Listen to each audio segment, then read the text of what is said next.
अस्सलाम वालेकुम नाज़रीन, गुलिस्तान न्यूज़ देख रहे हैं आप। अभी तक का ताज़ा उर्दू खबरनामा लेकर आपका मेज़बान ज़ुहूर लोला भी आपकी खिदमत में हाजिर। तफसीलात से पहले सुर्खियों पर एक नज़र। कन्याकुमारी से शुरू और श्रीनगर में इख्तिताम के करीब भारत जोड़ो यात्रा। सर्द मौसम के बावजूद सियासी वर्कर और आम लोगों की बड़ी तादाद यात्रा में शामिल। कामयाब यात्रा के लिए लाल चौक के घंटा घर पर लहराया जाएगा तिरंगा। सरमा के शहनशाह चलाई कलान अपने आखिर पड़ाव पर। गुज़िश्ता साल के मुकाबले में इस बार चलाई कलान का जोर नहीं चला।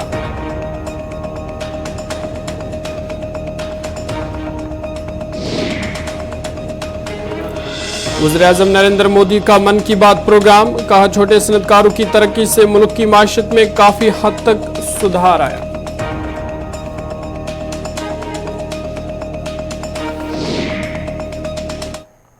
सुर्खियों के बाद खबरें तफसीलात के साथ। सबसे पहले बड़ी और अहम खबर जम्मू कश्मीर के हवाले से आपको बता दें, श्रीनगर के हुर्रियत दफ्तर राजबाग को मुंसलिक करने का हुक्म दिया गया था। एनआईए ने यूएपीए के तहत इसे जब्त करने का हुक्म दिया था और इस वक्त खबर आ रही है कि एनआईए की टीम और कुछ ही देर बाद राजबाग एनआईए की टीम जो है वो राजबाग पहुंची है और कुछ ही देर बाद इस दफ्तर को, जो कि राजबाग में कायम हुर्रियत का दफ्तर है, उसको सील कर दिया जाएगा। बड़ी और आम खबर आपको बता दें जम्मू कश्मीर के हवाले से, हुर्रियत के हवाले से ये बड़ी और आम खबर है। हुर्रियत का जो दफ्तर है राजबाग में, उसको एनआईए ने यूएपीए के तहत जब्त करने का हुक्म दिया था और खबर आ रही है कि एनआईए टीम इस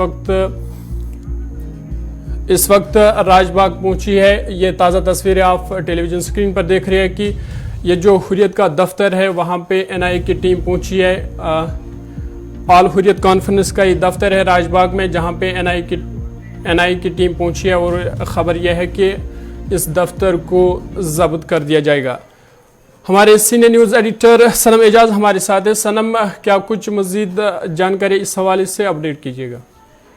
देखिए, बिल्कुल ज़रूर हमारे जो देखने वाले हैं उनके लिए खबर बताना चाहेंगे। कल ही दिल्ली के एनआईए कोर्ट ने बाज़ाब्ता तौर पे एक केस में, नईम खान के मामले के केस में, ये एनआईए अदालत में श्रीनगर में जो हुर्रियत का राजबाग में दफ्तर है उसको जब्त करने के ऑर्डर्स दिए थे और अभी कुछ देर पहले जो है वो एनआईए की टीमें जो हैं वो पुलिस को लेके और दूसरे हमलों को लेके यहाँ पहुंच चुकी हैं और हमारे जो सोर्सेज हैं या वहाँ पे लोकल इनपुट्स हमारे पास वक्त आ रही हैं, ये एनआईए की टीमें हैं जो हैं या बाज़ाब्ता तौर पे इस दफ्तर को सील करेंगी और यहाँ पे चूंकि हुर्रियत का दफ्तर है तो इसलिए यहाँ पे कुछ कागजात वगैरह जो हैं उनको भी शायद जब्त करने की कोशिश की जाएगी। अभी तक ये साफ नहीं हुआ है कि क्या किया जाएगा, क्योंकि यहाँ पे बहुत से जो हुर्रियत की कार्रवाइयाँ वगैरह होती थी उनका रिलेटेड यहाँ पे दफ्तर था, तो उस दफ्तर में बहुत से पेपर्स वगैरह थे, रजिस्टर वगैरह थे, जो हुर्रियत के दफ्तर के खर्चे थे, बाकी मामला थे, उसके जो फाइल पेपर्स वगैरह हैं उनको भी जब्त किया जा सकता है, इसी तरह से लोग बता रहे हैं।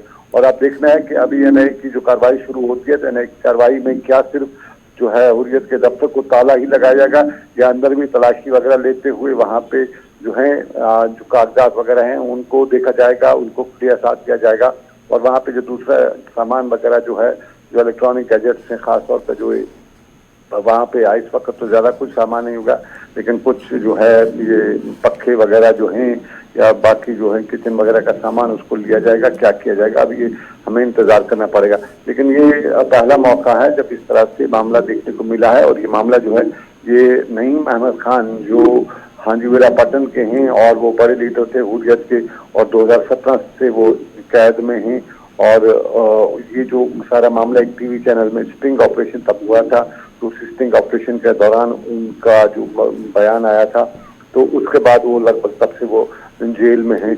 और आज कल जो है दिल्ली में जो एडिशनल जज हैं उन्होंने शैलेंद्र मलिक उन्होंने इस मामले में ऑर्डर पास किए थे। अब हमें इंतजार होगा कि इस पे क्या कुछ किया जाता है, अभी क्या किस तरह से कार्रवाई की जाएगी और फिर इस पे जो है, क्योंकि मीरवाइज इस वक्त हुर्रियत कॉन्फ्रेंस को लड़ कर रहे थे जब कश्मीर में सारे हालात पैदा हुए और उसके बाद मीरवाइज नजरबंद है, तो क्या मीरवाइज जो है वो उससे कोई बात हो सकती है, उससे कोई पूछताछ हो सकती है या उसके साथ साथ हमें ये भी हमें अभी पता करना पड़ेगा, क्योंकि कुछ कोर्सेस जो है बताते हैं, कुछ हल्के बताते हैं कि नईम अहमद खान ने अदालत को बताया कि वो इसका अकेले पार्टनर नहीं है, तो क्या अगर ये सिर्फ नईम अहमद खान का है या इसके साथ दूसरे हैं तो फिर जो बाकी का जो पार्टनर्स हैं उनके हिस्से को क्या किया जाएगा वो उसका हमें इंतजार करना पड़ेगा। चलिए, बहुत बहुत शुक्रिया तफसीलात फराहम करने के लिए। आपको बता दिए ताज़ा तस्वीरें आप देख रहे हैं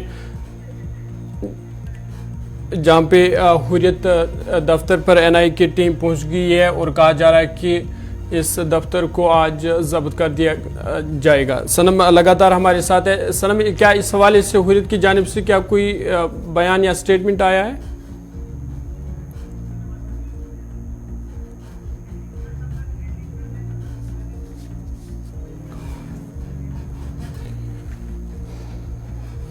बड़ी और आम खबर आपको बता दें कि इस वक्त एनआई की टीम श्रीनगर पहुंच चुकी है।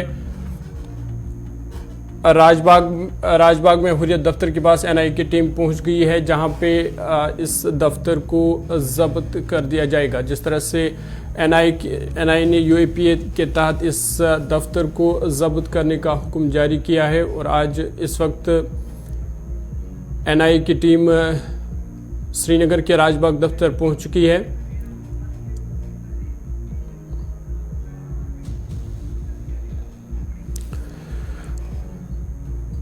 बड़ी और आम खबर आपको बता दें कि कल जिस तरह से हुक्मनामा आया था अदालत की तरफ से, एनआई ने यूएपीए के तहत इसको जब्त कर दिया जाएगा और इस वक्त खबर यह है कि इसको जब्त कर दिया गया है। सनम हमारे साथ है। सनम, क्या कुछ मजीद जानकारी है इस हवाले से? खबर यह है कि इस दफ्तर को जब्त कर दिया गया। देखिए, बिल्कुल इसी तरह से खबरें आ रही हैं कि हुर्रियत के दफ्तर को श्रीनगर में राजबाग में जब्त कर दिया गया है, यानी इसको बाकायदा तौर पर सील कर दिया गया है, ताला सरबो मोहर कर दिया गया है। और एनआई की टीम जो है वो खुसूसी आज यहाँ पे अभी कुछ देर पहले पहुंची थी, साथ में पुलिस थी, साथ में जो लोकल पुलिस के साथ साथ जो सीआरपीएफ वगैरह रहती है और एनआई के जो अधिकारी, एनआई की जो पुलिस विंग है वो वहाँ पे पहुंची थी और उन्होंने इसको जब्त कर लिया है। और जिस तरह की हमने पहले ही बताया कि हमें अभी तक ये मालूम नहीं हो सका है, क्योंकि कुछ खबरें निकल के आनी कि नहीं, महमूद खान ने अदालत को बताया है कि वो इसका अकेला ओनर नहीं है बल्कि एक पार्टनरशिप में है। तो क्या अब ये हमें देखना पड़ेगा कि क्या जो पार्टनर्स वगैरह इसके हैं, जो जिस तरह बताया जाता है, क्या वो सामने आएंगे या वो इस हवाले से कोई कार्रवाई करेंगे। साफ जाहिर है अगर वो हुर्रियत के बाहर से लोग हैं और वो नहीं महमूद खान के पार्टनर वगैरह इस बिल्डिंग में हैं तो फिर वो साफ जाहिर अदालत वगैरह में भी जाएंगे और इसको हवाले से वो कार्रवाई करेंगे। तो हमें उस चीज का भी इंतजार करना पड़ेगा। अभी तक खुल के कोई सामने नहीं आया है, लेकिन जिस तरह से दफ्तर जो है बहुत पहले से जब दफ्तर शुरू हुआ था तब से बताया जाता था कि ये नहीं महमूद खान और अदर्स, तब वो अकेला नाम नहीं लिया जाता, बताया जाता। और उसमें चूंकि हुर्रियत के कुछ लीडरान का भी नाम लिया जाता था कि उनकी ये मिल के मतलब इकट्ठे की प्रॉपर्टी है। तो फिर ये देखना पड़ेगा कि क्या कुछ इसको सामने हमें नजर आता है, क्या कुछ इसको हमें अब जो है इंतजार करना पड़ेगा। अगर कोई और सामने आता है कि प्रॉपर्टी उसकी है, कोई डॉक्यूमेंट्स वगैरह दिखाते हैं कि एक तरफ अगर नईम खान पार्टनर है तो दूसरी तरफ कौन लोग और हैं, वो अभी इंतजार करना पड़ेगा। सनम, इस हवाले से क्या जो हुर्रियत है उनकी जानिब से कोई स्टेटमेंट आया है या मीरवाइज उमर फारूक उनकी जानिब से कोई बयान वगैरह कुछ आया है क्या? देखिए, ये जो मामला है मीरवाइज खुद नजरबंदी है, क्योंकि मीरवाइज जो है उनके घर के जो लोग हैं या न मीरवाइज की जो हुर्रियत कॉन्फ्रेंस के जो लोग हैं उनका बताना है कि मीरवाइज तो पिछले 3 साल से बंद है, 2019 से बंद है, उन्हें जुम्मे की नमाज पढ़ने की इजाजत नहीं है, उन्हें बाहर जो है। तो अभी तक ऐसा कोई इनका स्टेटमेंट नहीं आया है। अब हमें इंतजार करना पड़ेगा कि मीरवाइज का क्या कोई स्टेटमेंट आता है। अभी तक तो कुछ नहीं आया है, क्या कोई वीडियो स्टेटमेंट आता है। हुर्रियत के दूसरे क्वार्टर जो है क्योंकि हुर्रियत अपने आप को, अगर हुर्रियत पे सरकार का इल्जाम है कि अलायदी पसंदी को जो है वो अलायदी पसंदी का नजरिया रखती है, लेकिन हुर्रियत कॉन्फ्रेंस ने ये कभी नहीं माना है और वो कहते हैं कि वो मसले कश्मीर को हल कराने की बात करते हैं। तो इसलिए अब देखना पड़ेगा कि वो स्टेटमेंट कोई उनका जारी होता है। श्रीनगर हुर्रियत दफ्तर को किया गया सील। बड़ी और आम खबर आपको बता दे हैं, श्रीनगर के हुर्रियत दफ्तर को किया गया सील। राजबाग श्रीनगर में एनआई की टीम इस वक्त मौजूद है और दफ्तर को सील कर दिया गया। हुर्रियत दफ्तर से बोर्ड को भी हटाया गया है, ये खबर इस वक्त आ रही है। बड़ी और आम खबर, हुर्रियत दफ्तर के बोर्ड को भी हटाया गया है। एडिशनल सेशन जज नई दिल्ली शैलेंद्र मलिक ने कल सुनाया था फैसला। सनम, आपके पास फिर लौटना चाहूंगा। खबर यह भी है कि बोर्ड को भी इस वक्त वहां पे हटा दिया गया है। देखिए, बोर्ड के हवाले से हमने बहुत इस साल बड़ी कहीं 2022 में बड़ी उथल पुथल देखी थी। और 2022 में आपको याद होगा श्रीनगर में एक वो जो है कुछ लड़कों का ग्रुप भी, लड़के तो हम नहीं कहेंगे, वो एक पर्टिकुलर ग्रुप था, वो 2-4 लोग थे, वो आए थे, नारेबाजी की थी और तब उनने भी उस बोर्ड को हटाने की कोशिश की गई थी। तो ये जो है ये हुर्रियत कॉन्फ्रेंस के दफ्तर के हवाले से इस साल हमने 2022 में बड़ी उथल पुथल देखी थी। लेकिन आज जो है, आज बोर्ड हटाना या बोर्ड को ताला लगाना, ये अब इसमें एक ही चीज है, फॉर्मेलिटी है। बोर्ड हटाते हैं या नहीं हटाते वो बात की बात है, और बोर्ड हटाने से कोई इतना बड़ा जो है ये फर्क नहीं पड़ेगा। ताहम यहाँ पे इम्पोर्टेंट ये रहेगा कि बोर्ड या जो ताला है एनआईए जो है वो इसको ताला बंद करती है, सरबमर करती है, और उसके बाद इस दफ्तर को क्या किया जाता है। क्योंकि अंदर से जो हमें कुछ अंदाजा था कि अंदर जाएगी एनआईए और एनआईए अंदर से जो पेपर्स वगैरह हैं, डॉक्यूमेंट्स वगैरह हैं, उसको शायद सीज ना करे, उस हवाले से कोई, लेकिन ऐसा कुछ हुआ नहीं है। तो एनआईए ने अभी तक जो है सिर्फ बाहर से ही जो है इसको ताला लगाया है, सील कर दिया है। तो आगे अभी इंतजार हमें और करना पड़ेगा कि आगे इस दफ्तर को सील करने के बाद क्या किया जाएगा। क्या इस दफ्तर को सरकार अपनी तारीफ में लेके अपने सरकारी किसी दफ्तर के तौर पे इस्तेमाल करेगी, या इसको ऑक्शन करके इसको कर देगी। और फिर इसमें इम्पोर्टेंट ये हमें जरूर इंतजार करना पड़ेगा, जिस तरह से खबरें निकल के आ रही हैं, सिर्फ नईम अहमद खान का ये नहीं है, बल्कि इसमें और कुछ लगभग 5 लोगों का, ये 5 आदमी की प्रॉपर्टी है। तो जो बाकी जो हिस्सेदार हैं इस बिल्डिंग के, तो वो क्या करते हैं वाकई में, अगर वो कहीं से नजर आते हैं तो फिर वो आगे की कार्रवाई क्या करते हैं। और फिर उस दौरान 4 लोगों की प्रॉपर्टी को लेके और साथ में एक ही प्रॉपर्टी लेके, क्योंकि सिंगल प्रॉपर्टी है, तो इस सिंगल प्रॉपर्टी का इंटर्न से लेकर एग्जिट तक एक ही है। तो फिर वो किस तरह से इसको कार्रवाई होती है अगर वो दूसरे लोग सामने आते हैं। लेकिन फिलहाल मौजूद अदालत ने जो है ये फैसला दे दिया है और एनआईए ने अदालत के अहकाम पर हुक्म तामील लाते हुए इसको सील किया है। सनम, जिस तरह से कल ये फैसला आया उसमें कहा गया था कि जुज़वी तौर पर ये जो प्रॉपर्टी है ये नईम खान की है और कुछ और भी लोग हैं, तो क्या वो इस वक्त वहां पे आ गए हैं? देखिए, बिल्कुल नहीं, नईम खान तो खुद जेल में है, वो 2017 से जेल में है। और फिर इस वक्त जो है इस दफ्तर को काफी टाइम बंद भी हुआ। 2019 के बाद तो लगभग हमने इसको कभी खुलते हुए नहीं देखा। और फिर उसके बाद अगर यहाँ पे कोई आता तो वो मीरवाइज मौलवी मोहम्मद फारूक थे, मौलवी मोहम्मद उमर फारूक थे, क्योंकि वही इस वक्त हुर्रियत को लीड कर रहे थे। दूसरे हुर्रियत के चेयरमैन सईद अली शाह गिलानी मरहूम इस दुनिया से चले गए हैं। तो इस वक्त जो है टॉप लीडरशिप जो हुर्रियत की थी उसमें से मीरवाइज उमर फारूक थे, प्रोफेसर गनी हैं, और प्रोफेसर गनी की तबीयत भी बहुत नासाज रहती है। उसके साथ साथ अगर देखा जाए तो जो दूसरे कोई लीडर है, जो टॉप जो 5 जो बड़े लीडर थे, उनमें से इस दुनिया में कोई नहीं है। तो सिर्फ जो टॉप लीडरशिप है उसमें जो चेयरमैन रह चुके हैं उसमें मीरवाइज मौलवी मोहम्मद उमर फारूक की, और उनके बारे में जिस तरह आम लोग यही बताते हैं। चलिए सनम, बहुत बहुत शुक्रिया तफसीलात फराहम करने के लिए। एक्सक्लूसिव आप अपने टीवी स्क्रीन पर देख रहे हैं कि हुर्रियत दफ्तर के बोर्ड को उतारा गया है, पुलिस वहां पे मौजूद है, सीआरपीएफ मौजूद है और एनआईए की टीम जो है वो भी वहां पे मौजूद है। और इस वक्त इस बोर्ड को वहां से हटा दिया गया है। और जो ऑफिस है हुर्रियत का, जो ऑफिस था राजबाग में ये ऑफिस है, और उसको आज एनआईए ने जब्त कर दिया। कल ही फैसला आया था अदालत की जानिब से, यूएपीए के तहत इसको जब्त करने का फैसला सुनाया गया था। और आज एनआईए की टीम वहां पे पहुंच गई है, जहां पे पुलिस भी उनके साथ है, सीआरपीएफ एहलकार भी उनके साथ है, और वहां पे उन्होंने आज बोर्ड को हटाया और इस इमारत को जब्त कर दिया गया।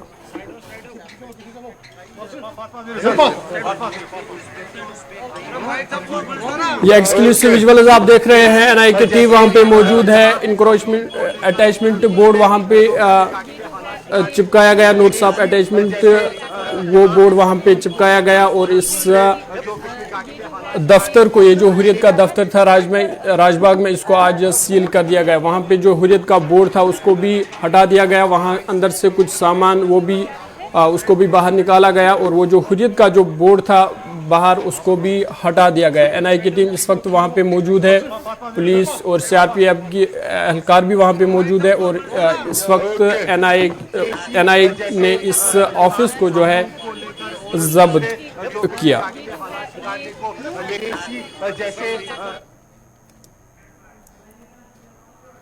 आगे बढ़ते हैं। राहुल गांधी की भारत जोड़ो यात्रा अपनी आखिरी मंजिल की तरफ रवाना है, जहां आज सुबह ये यात्रा पांथा चौक से नेहरू पार्क श्रीनगर की तरफ रवाना हुई है। यात्रा के लिए सिक्योरिटी के सख्त इंतजाम किए गए हैं। वहीं ठंडी सर्दी में भी लोगों की भीड़ भी यात्रा में देखी जाती है। पीडीपी नेशनल कॉन्फ्रेंस और दीगर सियासी पार्टियों के वर्कर भी यात्रा के साथ चल रहे हैं। पांथा चौक पर रात के कयाम के बाद भारत जोड़ो यात्रा आज 10 बजे शुरू हुई। तकरीबन 1.5 घंटे की यात्रा के बाद राहुल गांधी और दीगर यात्री श्रीनगर के सुनवार चौक पर वक्फा लेंगे। इसके बाद दोपहर 12 बजे लाल चौक पर परचम कुशाई का एहतमाम किया जाएगा। इसके बाद यात्री श्रीनगर के चश्मेशाही रोड पर ठहरेंगे। इसके बाद कांग्रेस सदर मल्लिकार्जुन खड़गे शाम 6 बजे ज़ियाफत का एहतमाम करेंगे, जिसमें राहुल गांधी समेत तमाम भारत जोड़ो यात्री शामिल होंगे। कल शेर कश्मीर क्रिकेट स्टेडियम में कांग्रेस की बड़ी रैली होगी, जिसमें मुख्तलिफ पार्टियों के 13 लीडरों को शिरकत की दावत दी गई है। और इसके बाद राहुल गांधी प्रेस से भी खिताब करेंगे। हमारे नुमाइंदे श्रीनगर से फैसल इस वक्त हमारे साथ है। फैसल, क्या कुछ ताजा अपडेट है, कहां पे यात्रा पहुंच गई? देखिए जहूर, जिस तरह से आपने कहा कि पांथा चौक से ये यात्रा स्टार्ट हुई तो अभी ये राम मुंशी बाग यानी सुनवार में पहुंच गई और यात्रा जो है अब खत्म हो गई है। अब राहुल गांधी गाड़ी में चढ़ के अब लाल चौक की तरफ निकले हैं और लोग भी उसके पीछे पीछे रवा दरवा है। जिस तरह से आपने पहले कहा कि जो राहुल गांधी है वो अब 12 बजे के करीब 12 बजे के बाद जो है यहाँ पे जो लाल चौक के तवाज की घंटा घर है वहां पे परचम कुशाई करेंगे, क्योंकि आज सुबह ही इन्होंने इस बात का इसको कंफर्म किया था। हालांकि कुछ दिनों से ये खबरें चल रही थी कि राहुल गांधी वहां पे परचम कुशाई करने वाले, लेकिन मीडिया में उन्होंने ये बात नहीं रखी थी। कहा था कि सिक्योरिटी रीजन की वजह से हम ये नहीं कह सके। तो सुबह सुबह जेकेपीसीसी के प्रेसिडेंट वकार रसूल ने इस बात की तस्दीक की थी कि अब राहुल गांधी परचम कुशाई करेंगे लाल चौक के तवाज की घंटा घर पे। तो इस वक्त की अगर हम बात करें तो इस वक्त यात्रा जो है अब मुकम्मल हो चुकी है। राम मुंशी बाग में वो उन्होंने यात्रा खत्म की है और वो गाड़ी में लाल चौक की तरफ रवा दवा है। अगर बात करें लीडर्स की तो काफी ज्यादा लीडर्स जो कश्मीर के वहाँ पे मौजूद है। मुजफ्फर शाह साहब मौजूद है, पीडीपी के जो वर्कर्स है, लीडर्स है, वो वहाँ पे मौजूद है, उन्होंने ज्वाइन किया। और जो आम लोगों के कसीर तादाद हम कह सकते हैं कि जिस तरीके से आज तक हमने देखा नहीं कि इस तरीके का इस्तेमाल किसी बाहर के लीडर को हुआ हो या जो मुल्क की सतह पे जो यहाँ पे लीडर्स आते हैं, इस तरीके का इस्तेमाल आज तक नहीं देखा गया है। जिस तरीके से लोगों ने इस्तेमाल राहुल गांधी का किया, इतनी एक्साइटमेंट में खुशी थी और लगातार नारेबाजी कर रहे थे राहुल गांधी के हक में। उसके साथ साथ कांग्रेस के हक में आम लोगों से लेकर जो कश्मीर के लोकल थे वो मौजूद है, उसके साथ साथ जो बाहर के लोग उनके साथ आए थे वो भी मौजूद है। करीबन एक कसीर तादाद बहुत ज्यादा लोग उनके साथ मौजूद थे और यात्रा में उन्होंने शिरकत की है। इस वक्त का अहम अपडेट आपको बता दूं कि यात्रा जो है राम मुंशी बाग में खत्म हो गई है और अब वो लाल चौक की तरफ गाड़ियों में रवाना हुआ है। फैसल ये बताइएगा कि लोगों की कितनी भीड़ है और कौन कौन सियासी लीडर इसमें शामिल हो गए और सिक्योरिटी के क्या इंतजाम है? देखिए, सिक्योरिटी का हमने पहले ही बताया था किस तरीके से सिक्योरिटी इंतजाम सख्त किया गया था। जबकि जैसे काजीगुंड में यात्रा पहुंची तो उस वक्त ये कहा यात्रा रोकनी पड़ी थी। राहुल गांधी ने कहा था कि सिक्योरिटी लैप्स हुआ था, लेकिन उस चीज के बाद देखा जा रहा है कि जो सिक्योरिटी अरेंजमेंट उसके बाद जम्मू कश्मीर पुलिस ने या बाकी सिक्योरिटी एजेंसी ने किए वो बहुत ही जबरदस्त है। उसके जो ट्रिपल लेयर सिक्योरिटी रखी गई थी, जो कि जैसे यात्रा कल पांथा चौक पहुंची वहां पे भी हाई सिक्योरिटी था।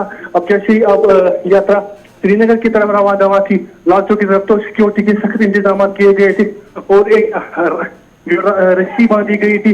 रस्सी के अंदर किसी को आने की इजाजत नहीं थी। रस्सी पे सिक्योरिटी एहलकार तो आते, एक लाइन लगी रही थी दोनों तरफ से और बीच रहता था सिक्योरिटी फोर्स का, यानी जो अहाता राहुल गांधी का था या प्रियंका गांधी वाड्रा का था, उस अहाते में किसी को जाने की इजाजत नहीं दी जाती। खाली वो लोग जिनके पास एक्सेस था, जो कि कांग्रेस के साथ है, उनको एक्सेस था थोड़ा बहुत, उनको फैसल ये बताइएगा कि परचम कुशाई की तकरीब जो है ये कब शुरू होगी और इसमें राहुल गांधी के अलावा और कौन लीडर इस पे शामिल होंगे? देखिए, जिस तरह से हमने सुबह आपको बताया था कि जो वकार रसूल ने बताया था कि जो आला क़यादत होगी कांग्रेस की वो वहां पे मौजूद होगी। देखिए, जो तारिक हमीद कर्रा की बात हो, जो सीरपसी के मेंबर या AICC के जो भी लीडर है जो यहाँ पे मौजूद है, जयराम रमेश है, पवन खेरा है, उसके साथ साथ जो यहाँ के कश्मीर के लीडर्स हैं वो वहाँ पे मौजूद होंगे। उसके साथ साथ जो कुछ जो बाकी लीडर्स है कश्मीर के, उनको भी कहा, उनकी भी खबरें आ रही थी कि वो ज्वाइन करेंगे, लेकिन इस बात की अभी कोई तस्दीक नहीं हुई कि क्या कश्मीर के लोकल लीडर्स वहाँ पे ज्वाइन करेंगे। हाँ, कल का जो प्रोग्राम है शेर कश्मीर क्रिकेट स्टेडियम में, उसके लिए 17 पार्टियों को इन्वाइट पहले ही किया गया था कि वो वहाँ पे आएंगे। जो अपोजिशन की पार्टियां हैं वो वहाँ पे मौजूद होगी। एक वहाँ पे अच्छा खासा जलसा कांग्रेस का होगा, राहुल गांधी वहाँ पे खिताब करेंगे। चलिए, बहुत बहुत शुक्रिया तफसीलात फराहम करने के लिए। भारत जोड़ो यात्रा फिलहाल इख्तिताम को पहुंची है। यात्रा इख्तिताम पहुंचा है और अब लाल चौक में तिरंगा लहराया जाएगा।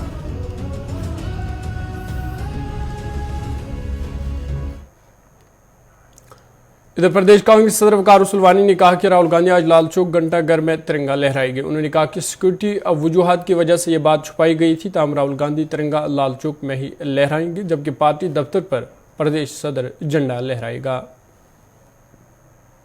बीजेपी की फ्रस्ट्रेशन है, जो सैलाब उमड़ पड़ा है लोगों का, लखनपुर से लेके जम्मू तक और जम्मू से लेके श्रीनगर तक, और कोई मोबिलाइजेशन नहीं, कोई गाड़ी नहीं, किसी इलाके में हमने एक गाड़ी नहीं भेजी।